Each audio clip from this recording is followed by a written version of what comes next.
Hey, Stephen Yanni here doing the Junkyard Crawl at Bernardston Auto Wrecking in Bernardston, Massachusetts with a 1970 Buick Electra 225 convertible, a very rare car. You got to keep in mind, of a total of 150,201 Electra 225s built in 1970, only 6,045 were convertibles like this one. Now here's the thing, the Electra 225 gets its name not from its engine. Don't think 225 slant 6, that's Mopar stuff. But in 1959, the Electra 225 arrived on the scene, and 225 refers to the length of the body in inches, 225 inches, which was about 19 feet long. And sure enough, even by 1970, these things were 225.8 inches long. Buick made sure the 225 was in effect from the beginning to the end of the Electra 225's model run. Now this, of course, would be a Buick's most expensive car, only short of the Riviera. The price on this thing new was $4,802, which was more than any other Buick model, including the full-size wagons. And again, only the Riviera was about 50 bucks more than Electra 225 convertible. Now these are big cars, body on frame, and you got to remember, the convertible was gone by 1977. The reason being, the federal government began to enact rollover safety standards, wherein if the car went upside down, there were standards that said the roof can't crush, and clearly on a convertible, you got a problem, because unless you put a target bar or a roll cage, it's going to crush. The A-frame is rarely strong enough. So the final year for convertibles from Buick was 1974, and Pontiac and Olds 1975, and of course Cadillac 1976. So for 70, Buick was blissfully unaware of the looming government rollover standards. So this is kind of one of the last and one of the first in a few different ways. Now, in the trunk, we can see on this one here, a massive trunk compartment and traces of the original medium bronze metallic paint. Again, the trunk is always the most protected region on pretty much any car. Nice little courtesy light right, well, that's actually the plate light right there, kind of cool right there. This probably had the vacuum trunk release. That thing right there is a vacuum line from up front.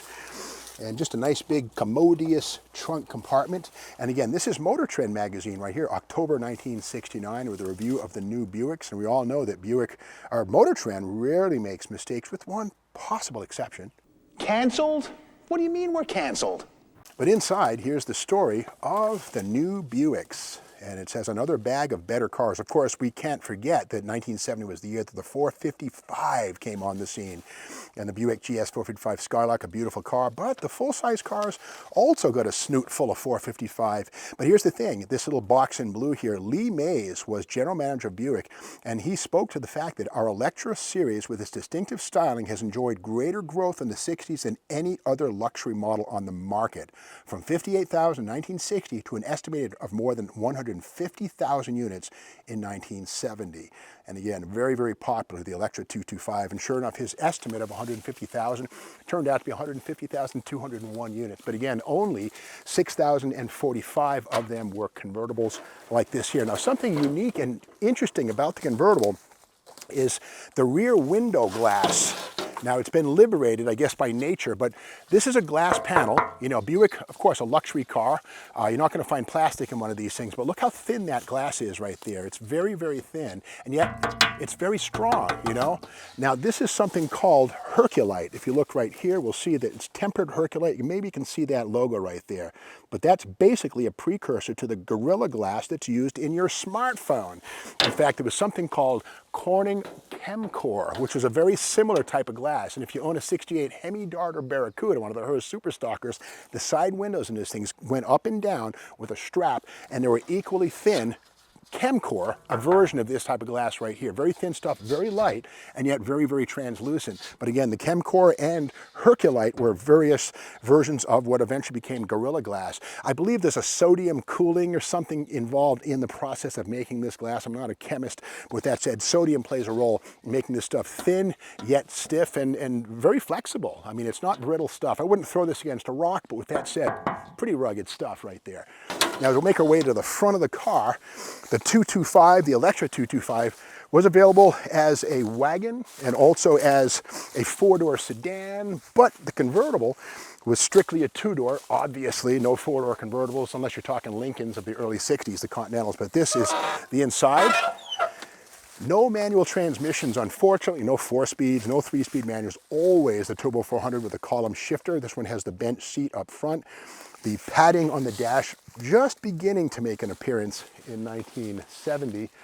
And remember too that 1974 will be the final year for a Buick full-size convertible, 75 final year for Pontiac and Oldsmobile. Of course, 1976, the infamous Cadillac Eldorado last convertible. And in fact, Cadillac got in some trouble because, as we know, I think 84, 85, there was finally, once again, a Cadillac factory-built convertible. And so those people who bought the 76 Eldorado last convertible said, hey, our investment, what's up? There was a class action lawsuit. I don't know how it ended up. With that said, you gotta be careful if you're making last of anything. With that said, 1970, something seen for the first time was the 455. And here it is right here under this little bag.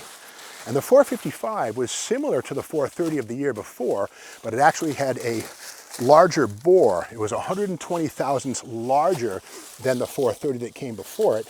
The funny thing is, the Buick 455 is the only over-square member of GM's 455 family. With that said, the Pontiac and the Oldsmobile were both under-square, meaning that the bore was smaller than the stroke. Kind of a weird way to make high RPM power, but lots of torque.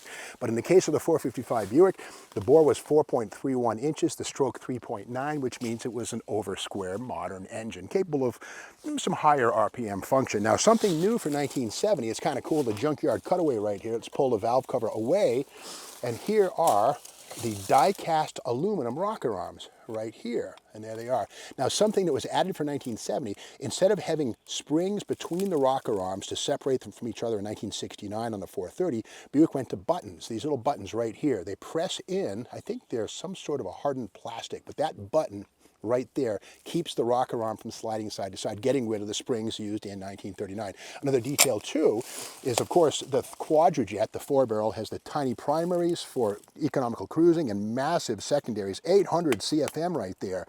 So you have your best of both worlds, economy and full power. Here's the manifold right here, and underneath it, here are, new for 1970, these are Buick's oiling push rods, a little pinhole right there on each ball end.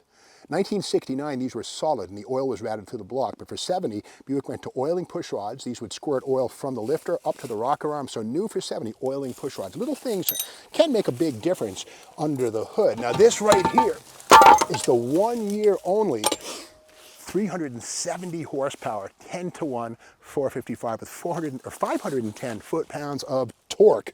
So bunches of power to move this land yacht down the road. In fact, here is Consumer Auto Guide 1970. Look at the GTX, the Mach 1, the Plymouth Sport Fury, the Monte Carlo, all the new stuff for 70. But Buick had a lot of stuff going on too. But something interesting here, the Buick, the many features for it, and it says here that finned aluminum front brake drums were standard fare on the Wildcat Custom and Electra 225, but on the right-hand side, power disc brakes were available for the Electra for $53. We'll get to that in a second. Dual exhaust was optional for $31.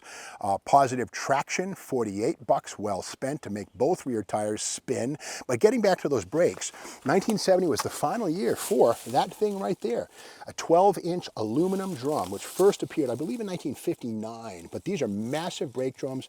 And again, on smaller Buicks, the GS 455 and even the Sport Wagon, there was a 9.5-inch version of that drum in aluminum on the front of those cars too. But 1970, final year for Buick's classic 12-inch aluminum drum on the front of the car. They're big, they dissipate heat, and some of the best brakes in the business. Hot rodders in the 1960s used to take those Buick drums, put them under 32 Fords, etc., because they look great and they stop the car really well. Now, getting back to that 455, here is Cars and Trucks magazine from the National Automobile Dealers Association, October 1969, NADA, N-A-D-A. And in here is an interesting bunch of ads, and here it is. Welcome, Buick dealers, welcome to 1970. Welcome to a fine new year. Buick dealers, this will be a great year because this year Buick introduced cars that are with features unlike anything else. Now here's on the right hand, the Light Your Fire Buicks. Now here's the thing, it's a fact. John Densmore wrote a book about his life and times with the Doors, that great band of the 60s. General Motors actually approached Elektra Records and the Doors about using Come On Baby Light My Fire to support Buick's Light Your Fire ad campaign. 3 of the Doors said yes. Morrison was away on vacation, came back and said, what? We're not doing that. So Jim Morrison killed the idea of maybe using that song, The Doors' Light My Fire, as a Buick campaign. But Buick said, we'll light your fire, not my fire, and got away and around for the legal implications. So that's a fact, and that was written up in John Densmore's book. Of course, John Densmore, a great drummer for the Doors. But here we have right here the standard equipment, 455 cubic inch, 370 horse, 510 foot-pounds of torque. And again, for 1971, this would go down to 8.5 to 1 compression as GM got into the unleaded fuel era, you know, so kind of a bummer. 1 year deal, that engine right there. Now there's a stage 5 possible in the Skylark, which was a little more potent than that, hotter cam, a little bigger valves, but again, 370 horsepower in every Electra 225. That motor will bolt right under the hood of a Nova.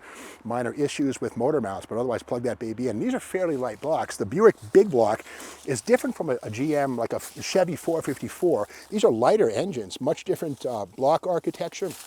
So these kind of weigh somewhere between a Chevy 350 and a Chevy 454. Not a bad engine if you're looking for some torque on the cheap. And if we make our way down the side, you can see the Buick crest here on the rearview mirror. Same basic mirror used on Cadillac, but again, each division got its own specific crest embossed into the die-cast aluminum, or the structure, the pot metal structure actually. Now again, the convertible top on this, very rare, and again, this is the most expensive Buick of them all. Far more expensive than GS455. Even a GSX was a less expensive car than this by a little bit of money. The only car more than this was a Riviera in 1971. So here you have it, you know. About 6,000 or so of these drop-top convertibles made, and by 1975, no more Buick convertibles, the end of the line. So getting close to it right here. So Buick was blissfully unaware, I think, at this point in time. So it was the best of times, the last of times right here. Now, if you like this video, be sure to subscribe to the Steve Maggs YouTube channel. Give us a like, share this video with your friends, and ring the bell so you're aware of the next video, which hits tomorrow morning.